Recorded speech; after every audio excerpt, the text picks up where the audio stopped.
Hi guys, and welcome back to my YouTube channel. So today is just a little bit of a bonus video for you guys, and also a little bit of a celebration for reaching 500 subscribers. Thank you guys so much for supporting this YouTube channel. It just means so much to me that you guys subscribe, like, comment on my videos and enjoy my content. I just never thought that it would really kick off, but you guys supporting me means the world.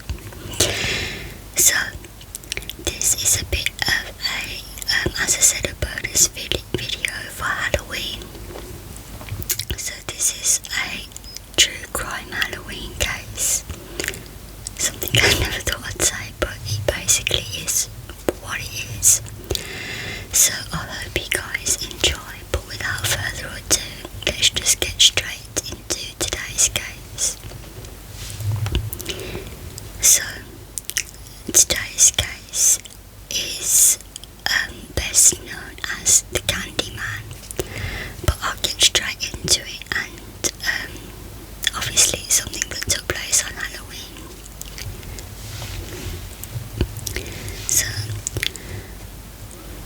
O'Brien lived with his wife, Dana, in Deer Park, Texas, with their son, Timothy, and daughter, Elizabeth. O'Brien worked as an optician at Texas State Optical in Sharpstown, Houston. He was a deacon at the Second Baptist Church, where he sang in the choir and was in charge of the local bus program. On October 31st, 1974, O'Brien took his two children trick-or-treating in a Pasadena, Texas neighborhood. O'Brien's neighbor and his two children accompanied them. After visiting a home where the occupants failed to answer the door, the children grew impatient and ran ahead to the next home, while O'Brien stayed behind. He eventually caught up with the group and produced 5 21-inch pixie sticks, which he would later claim he was given from the occupant of the house that had not answered the door. At the end of the evening, O'Brien gave each of his neighbours 2 children a pixie sticks, and 1 each to Timothy and Elizabeth. Upon returning home, O'Brien gave the 5th pixie stick to a 10-year-old boy whom he recognised from his church. Before bed, Timothy asked to eat some of the candy he collected, and according to Ronald, he chose the pixie sticks.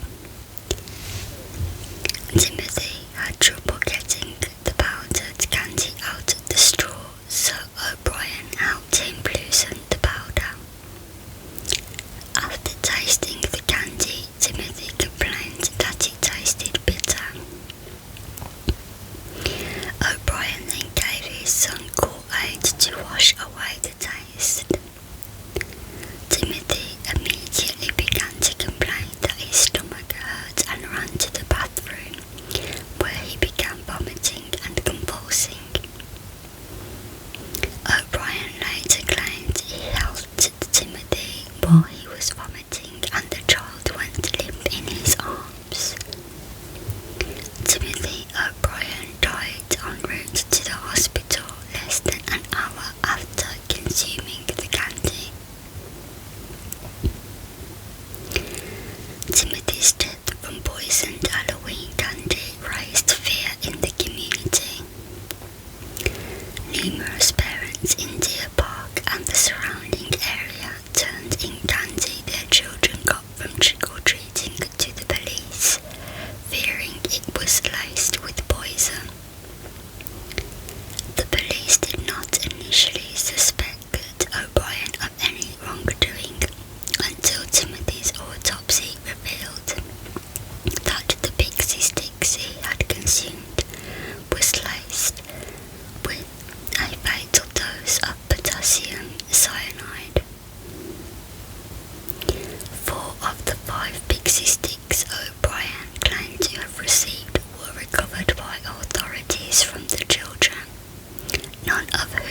consumed the candy.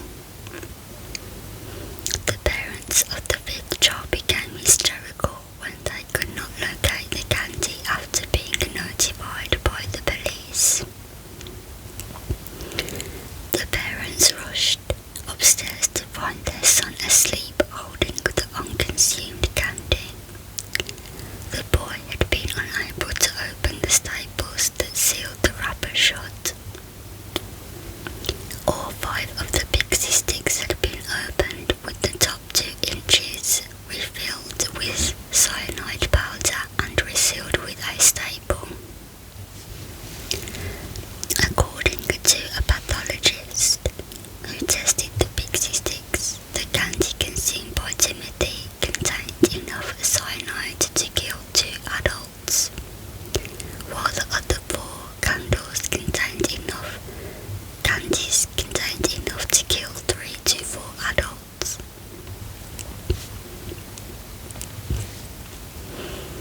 O'Brien initially told police that he could not remember which house he got the pixie sticks from.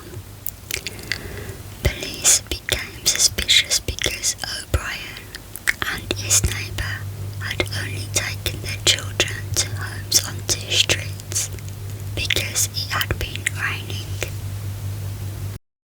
Their suspicions increased after learning that none of the homes they visited had given out pixie sticks. After walking the neighbourhood with police 3 times, O'Brien led them to the home where no one had answered the door. O'Brien claimed that he went back there before catching up with the group. He said the owner of the home did not turn the lights on, but he cracked the door open and handed him 5 pixie sticks. He claimed to have only seen the man's arm, which he described as hairy. The home was owned by a man named Courtney Melvin. Melvin was an air traffic controller at William P. Hobby Airport and did not get home from work until 11 p.m. on Halloween night. Police ruled Melvin out as a suspect when nearly 200 people confirmed that he had been at work. As their investigation progressed, police learned that Ronald O'Brien was over $100,000 in debt and had a history of being unable to hold a job. So, because this was a while ago, I'll just let you know this is the equivalent of $520,000 in this year, in 2020, as of 2020. In the 10 years preceding the crime, O'Brien had held 21 jobs.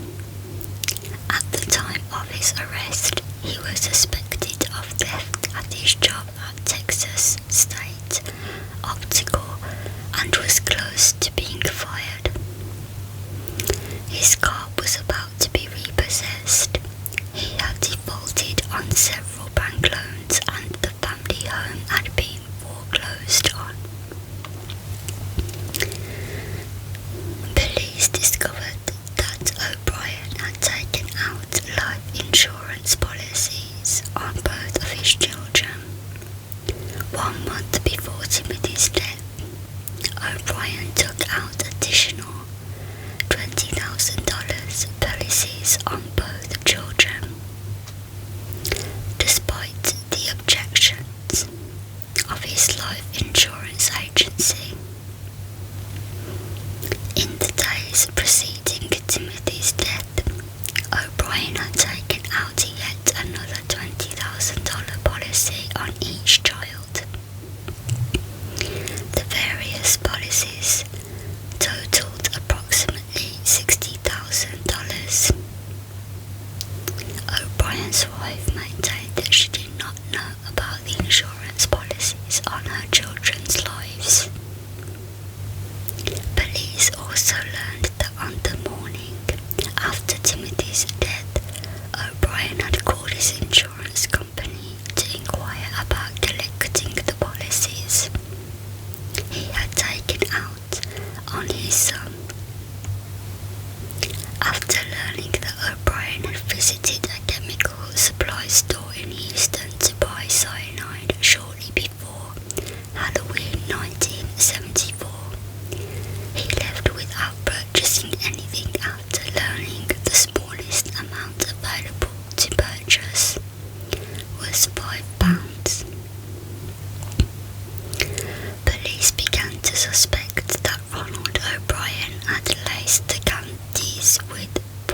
O'Brien in an effort to kill his children to collect on their life insurance policies. They believed he gave the other children poisoned candy in an effort to cover up his crime. Police repeatedly questioned O'Brien, but he maintained his innocence. Although police never discovered when or where O'Brien bought the poison, he was arrested for Timothy's murder on 5th of November 1974. He was indicted on 1 count of capital murder and 4 counts of attempted murder. O'Brien entered a plea of not guilty to all 5 counts. O'Brien's trial began in Houston on 5th of May 1975. During the trial, a chemist who was acquainted with O'Brien testified that in summer 1973, O'Brien contacted him asking about cyanide and how much would be a fatal dose. A chemical supply salesman also testified that O'Brien had asked him how to purchase cyanide. Friends and co-workers testified that in the months before Timothy's death, O'Brien showed an unusual interest in cyanide and spoke about how much it would take to kill a person. O'Brien's sister-in-law and brother-in-law testified that on the day of Timothy's funeral, he spoke of using the money from Timothy's insurance policy to take a longer vacation and buy other items. As well, his wife rejected the claim that Timothy chose the pixie sticks, stating that O'Brien had in fact forced him to choose the sticks. O'Brien continued to maintain his innocence. His defense mainly drew upon the decades-old urban legend concerning a mad prisoner who hands out Halloween candy laced with poison or needles, or candy apples with razor blades inserted.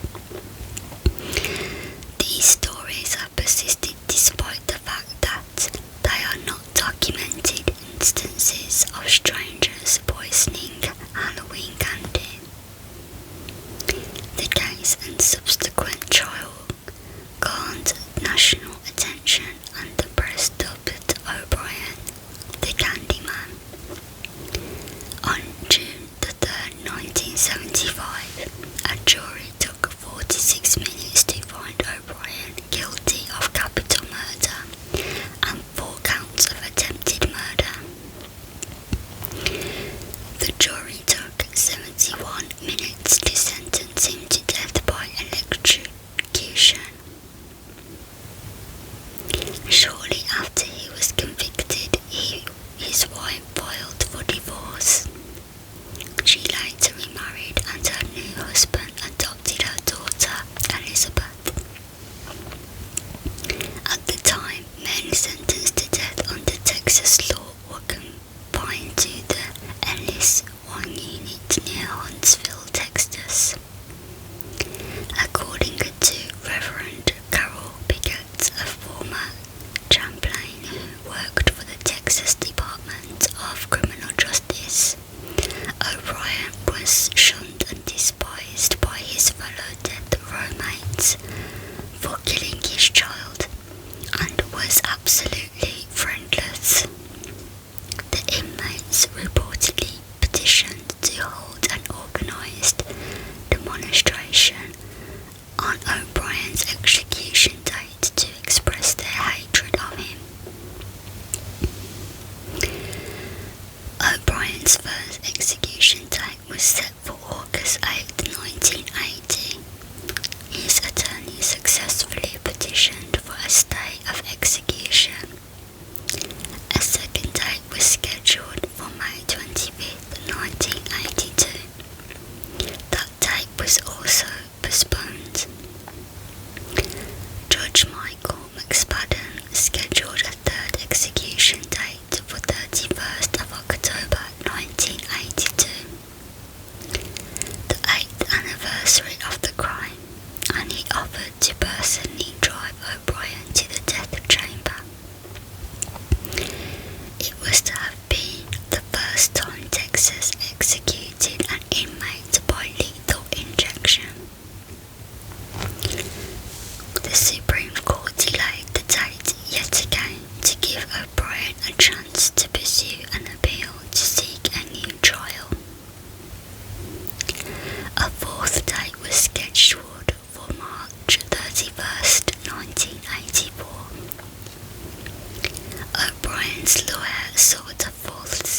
Ronald O'Brien is buried in Forest Park East Cemetery in Webster, Texas.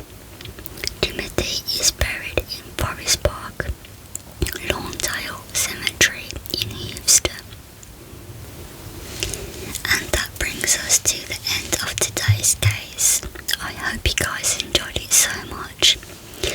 Again, thank you for making me reach 500 subscribers and for supporting me by your lovely positive comments and your likes, and I'm sure you guys are sharing, and thank you for subscribing.